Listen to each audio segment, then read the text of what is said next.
Meu nome é Vitor Antônio Barra, apelido é Turco, tenho 64 anos, eu sou de São Gonçalo, Sapucaí, vivi lá até os 6 anos. Hoje eu estou com 64 anos, mas a partir dos 6 anos fui para São Paulo, fiquei com o meu tio, irmão do meu pai, até os 12 anos. Mas como ele batia muito em mim, me espancava eu, minha tia não, minha tia era a mesma coisa que mamãe.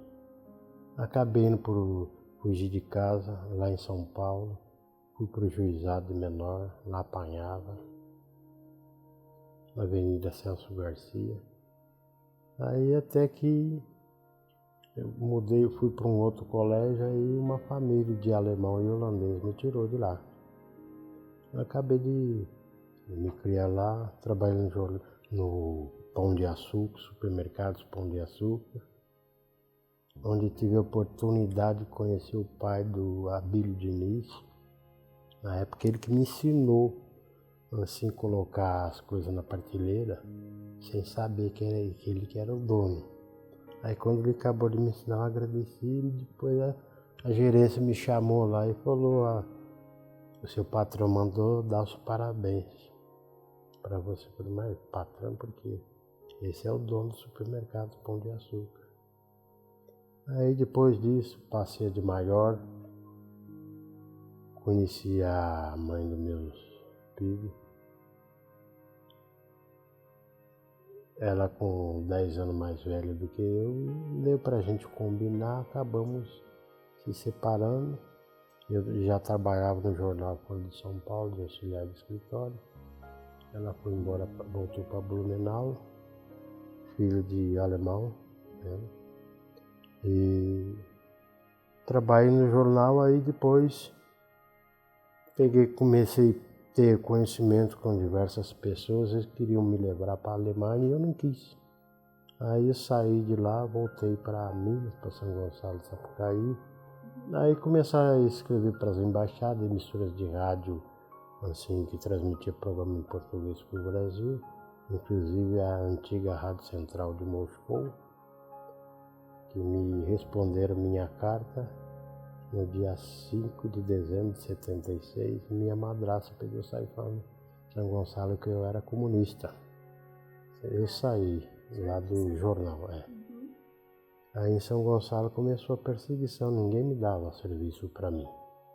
Aí eu caí no mundo fugindo assim, achava que, porque ainda estava na época da ditadura, eu comecei a cair pro mundo.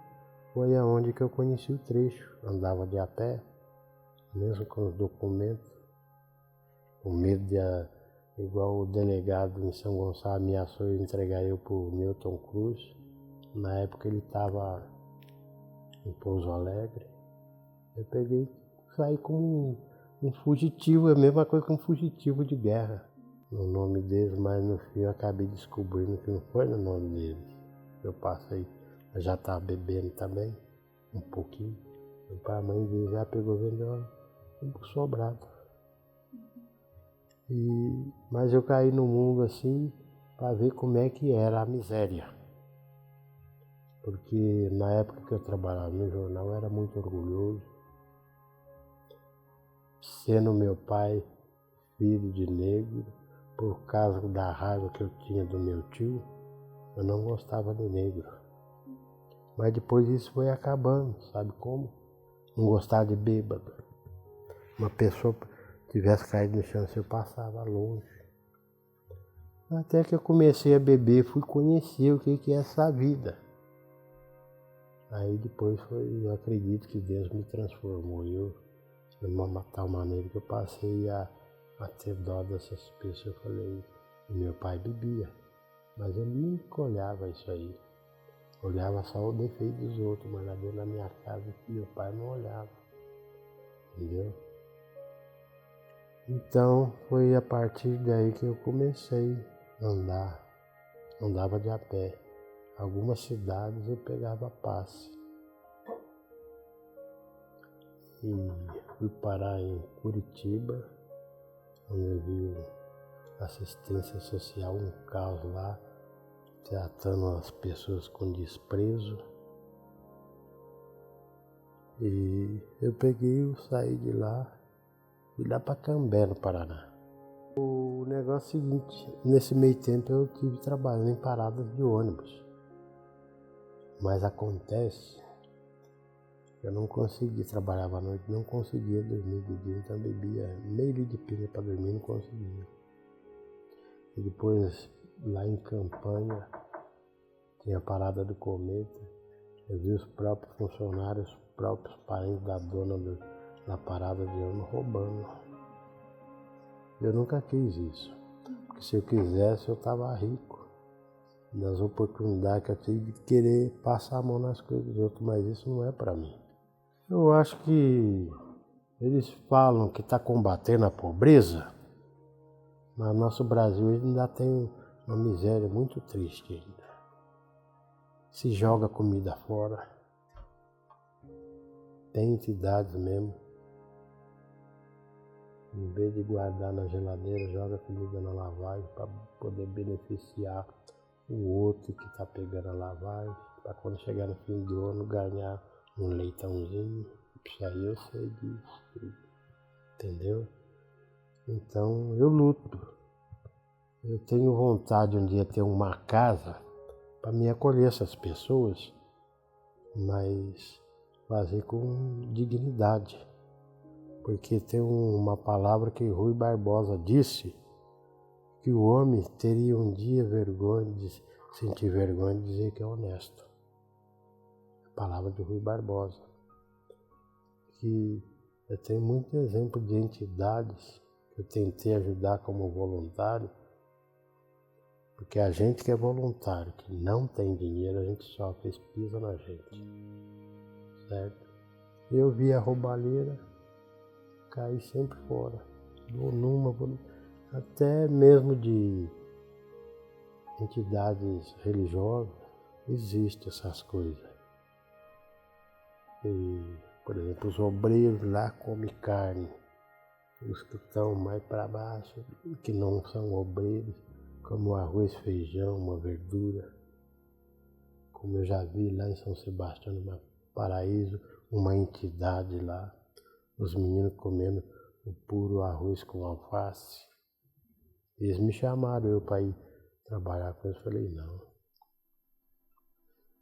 E o que eu tenho a dizer a respeito é que aqui não, aqui tem pessoas que ajudam. Poços de Caldas, eu posso dizer que é a primeira cidade de todas essas que eu conheço que assistente social luta. Principalmente esse pessoal do Centro Pop. Eles conversam, são umas pessoas muito educadas, certo? Você se sente acolhido? Eu me sinto. Tenho liberdade lá para sair, certo?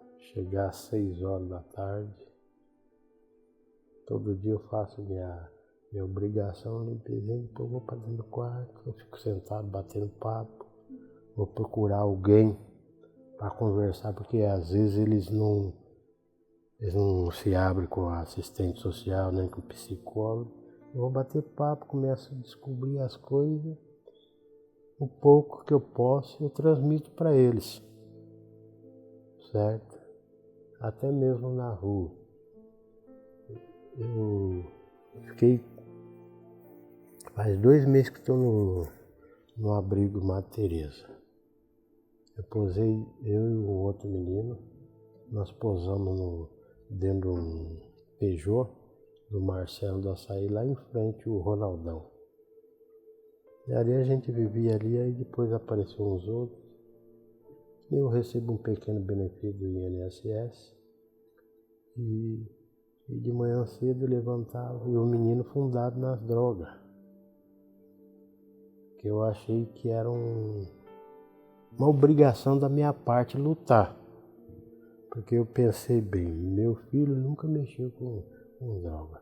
Meu neto vai fazer 21 anos, nunca mexeu com droga.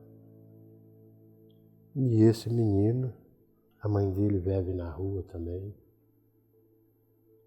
O que eu achei mais bonito nele, que ele falou assim, velho, eu vou te apresentar a minha mãe. É coisa que de hoje em dia, se a gente vê um rapaz bem vestido, ele gosta de se andar bem vestido, e a mãe, os pés tudo sujos, tonta, a roupa tudo suja. Ele chegou para ela e disse assim, benção mãe. Deu um beijinho nela, falou, Deus que te abençoe, meu filho. Ele pegou e falou, velho, essa aqui é minha mãe. Eu achei muito bonito, porque de hoje em dia a coisa mais difícil é um filho, uma filha tomar a bênção do pai e da mãe. É o que eu queria, ter um espaço para eles, essas pessoas, se eu pudesse. Principalmente aqui em Poços de Caldas, que tem muitos que vivem às escondidas. Ainda a assistente social ainda não, aquele do acolhido, não consegue chegar até eles. E eu, através batendo papo, eu converso daqui, converso dali, lá na beira do Ronaldão. A gente tinha que tomar um golinho, certo? O que o senhor sentia? Qual a sensação? Uma tristeza por não ter jeito para poder acolher eles, mas ao mesmo tempo eu me sentia alegre porque eles estavam em volta lá de mim, não estavam passando fome. Eu saí com meu carrinho de reciclagem de manhã cedo, vendia as coisas, todo dia era macarrão, almoço e janta. Então macarrão com salsicha, macarrão com molho, ou com carne moída, o menino que fazia isso aí. Então eles se sentiam assim, protegidos, como se eu fosse um pai deles, entendeu? É uma coisa que eu acho muito gratificante. É uma palavra que eu vejo, que a gente tem que se aparecer para servir, não ser... a gente tem que servir, mas não se aparecer, certo? E alguém pergunta para mim, eu falo assim, não, eu estou fazendo isso para Deus, não é para mim. Porque eu não sei o dia de amanhã, um sobrinho meu neto, pode cair numa fatalidade dessa, né? Inclusive, esse menino, ele me considera eu como o pai dele.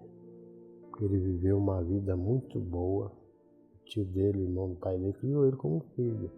Mas estava só dando as coisas boas, que são pessoas que têm um pouquinho poder aquisitivo e criou ele assim, dando de tudo, mas esqueceu de dar o amor, o carinho, o afeto.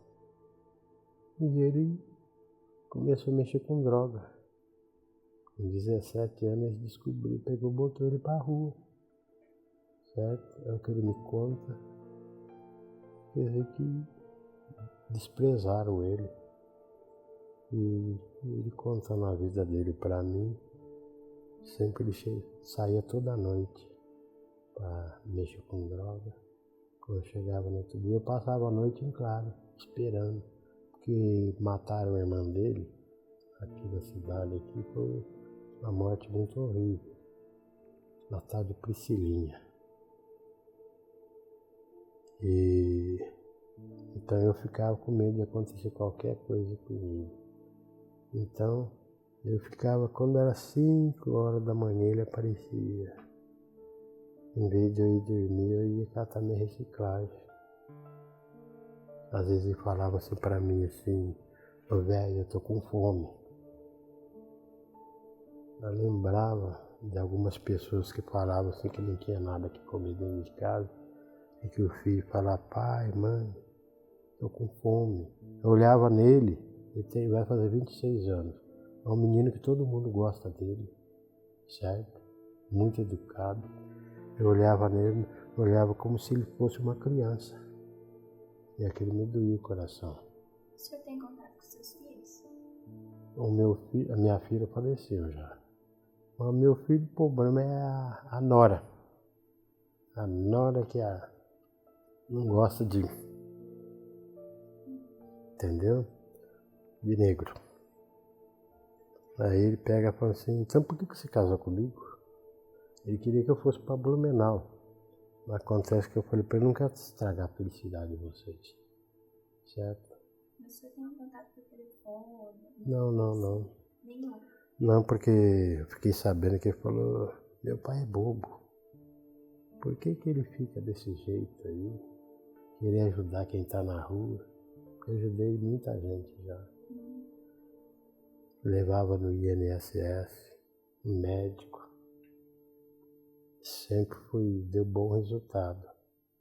Então eu fiquei sabendo disso, eu não ligo. O dia que ele quiser vir conversar comigo, ele sabe onde eu tô, tem meu telefone, entendeu? Então o senhor não tem nenhum vínculo mais com ninguém da sua família? Só minha sobrinha, 3 corações. Mas assim mesmo eu tô dando um castigo, porque eu não sou miserável.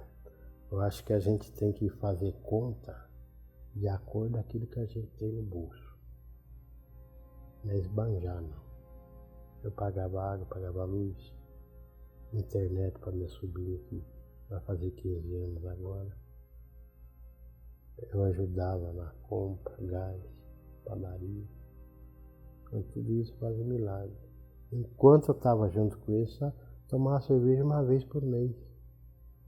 Aí depois que eu saí, dia 12 de outubro, saí lá de 3 Corações, que eu comecei tudo. Nascimento, estou lá dentro, lá do abrigo, eu não bebo não, saio. Às vezes você não vê aqueles 2 que eu mostrei lá. Eles saem e bebem. Eu acho que não tem condições de querer se erguer só enchendo a cara de cachaça, né? Eu já, como disse, meu filho já está criado. Tem meu neto, a única coisa, só o meu neto. E tem meus filhos de rua. Só de afilhado eu tenho 21, 3 Corações. 20 lá e 1 aqui. Fora esse outro é filho de criação. Tem mais lá dentro, lá. Tem uns que me chamam de pai lá dentro do abrigo lá. E converso com eles. Eu procuro conversar dessas pessoas que têm problema, que sofreram quando era criança. O senhor já trabalhou com várias coisas que o senhor falou pra gente, né? Cuidador de idosos. Já catou a latinha, o senhor tá falando. E agora, ultimamente, o senhor sabe procurar emprego no lugar? Não. Só fica com o benefício que o senhor falou que tem. Benefício? Eu tenho um carrinho de reciclagem lá, sabe? Tá parado. Mas por causa do problema no braço. Eu quero ver se eu arrumo uma casinha, senão uma chácara para mim tomar conta.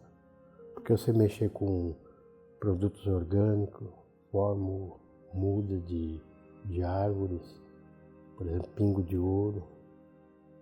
Lá em 3 Corações tem 3 pias dessa altura só de coisas da Embrapa.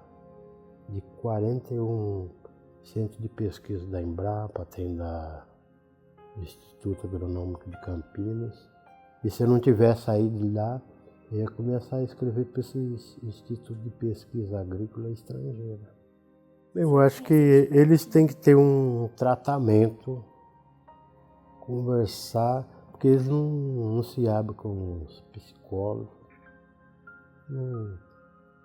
Se sente seguro comigo, tem psicólogo lá, mas não vão, porque eles já convivem há muito tempo com eles lá, então eles sabem da minha vida.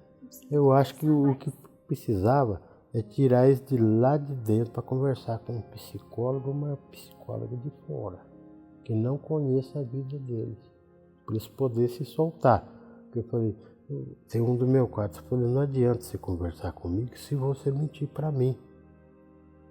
Ele fala assim, seu Vitor, o senhor tá bom para ser psicólogo. Eu falei, por quê? Eu não tenho como. Eu falo assim, o psicólogo, o que ele conversa com a pessoa é uma coisa secreta. Ele não pode falar para ninguém, o psicólogo. Eu melhorei um pouco, porque eu conversei com uma psicóloga. Eu contei as coisas tudo do tempo da minha infância. Porque quando meu pai morou com uma mulher, eu fui abusado. Entendeu? Vocês são as segundas pessoas que estão aqui que eu estou contando isso. E aquilo me causou uma revolta muito grande em mim. E sempre pensei, hoje em dia eu penso, já pensou se fosse na minha época, que a justiça agisse naquela época? Mas eu, ao contrário, eu estava com ódio. Conversei com uma psicóloga lá em Marília, mas contei tudo para ela. Daí depois aquilo foi saindo aquelas raízes de amargura dentro de mim. E outra coisa, eu leio muito a Bíblia. E eu vi que a gente tem que perdoar o próximo. Aí, em Bebedouro, na clínica lá, a doutora Denise começou a fazer cura interior com as pessoas lá. Aí eu vi que não estava dando certo. Eu junto e eles ficavam meio assim, com vergonha de falar. E eu tomando conta lá. Sempre em todo lugar que eu fui, sempre caiu responsabilidade por cima das minhas costas. Sempre para tomar conta, mas aqui não. Aqui tem os funcionários, mas todo lugar que eu passo sempre cai a responsabilidade. O que eu procuro fazer é saber conhecer as pessoas. Então eu comecei, entrava no escritório lá, começava a bater papo. Às vezes os rapazes, tinha gente que chorava e acabava se desabafando, acabava se melhorando. E daí um dia a doutora Denise pegou, reuniu a turma e falou: doutora, mas aí a gente já sabe todas essas coisas, né? Por quê? Só o Vitor fala, conversa com a gente. Aí o irmão dela, o pastor, falou pra ela: cuidado que o Vitão vai tomar seu lugar aí de psicólogo. Mas então, eu acho que para essas pessoas lá, tem que ser um psicólogo ou uma psicóloga de fora. Para eles poderem tirar tudo que sente, entendeu? Por exemplo, que não é só ficar ali dentro, comendo, enchendo a barriga. Eu acho que tem que ter alguma atividade para fazer. Igual a São Sebastião do Paraíso tem. Não tem funcionário que toma conta, não. Tem um que dá banho nos idosos. E ele tem problema mental. Ele toma remédio forte. Faixa preta, de rua. Tem o Panela, que é um ótimo cozinheiro que não deixa perder um grão de nada. Isso é lá em São Sebastião do Paraíso. Tem um que cuida dos porcos, outro cuida dos peixes, outro do café. Eu vou falar uma coisa, as pessoas que eu convivi mais com pessoas alcoólatras, porque quem mexe com droga na rua não gosta de alcoólatra. Eles espancam, tem às vezes que espancam até a morte, certo? Não esteja conviver com pessoas que matou, mas confessava para mim, certo? De coisas boas que eu vejo que hoje em dia eu ando, já encontrei com uns aqui, eu fui monitor deles, hoje está muito bem sucedido. Foi igual um de Agudos, saiu das drogas. Eu fui monitor dele em São Sebastião do Paraíso. Teve o outro lá no Paraná que passou lá na rodoviária. Então isso eu acho que é um resultado positivo das conversas que eu tive, da amizade, entendeu? Agora, nas clínicas, por exemplo, aqui, acho que uma coisa que eu precisava é ter por exemplo, uma horta de verdura, para eles fazerem para ocupar a mente.